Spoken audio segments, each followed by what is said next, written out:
So how do you log out and erase your iPhone before selling it?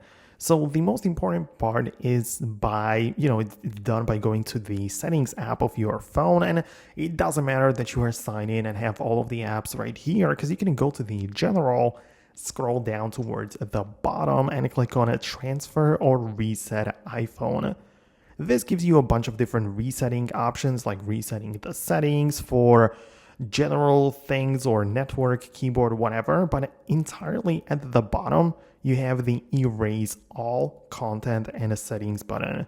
And when you tap on that, it's going to let you know what's really going on, right? So this is a feature which you have to confirm a bunch of different times, right? So we can see we have your apps and data, a lot of stuff on your phone, most likely, activation lock, wallet item, your Apple account. And if you just go through it, using this page, you can sign out from your Apple account, turn off your Find My activation lock, erase all of your apps, photos, contacts, literally everything, and also remove like the Apple Cash or some credit card you have in the Apple Wallet.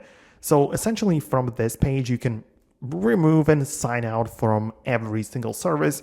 And after you go through it, you will end up with a fresh phone straight out of the box as if you just purchased it. So this is the thing, this is the method you use to prepare your iPhone for selling pretty much. So this is what you need to do. Let me know below in the comments if it did in fact work for you. Most definitely subscribe for more straight to the point guides like this one, and I'll catch you later.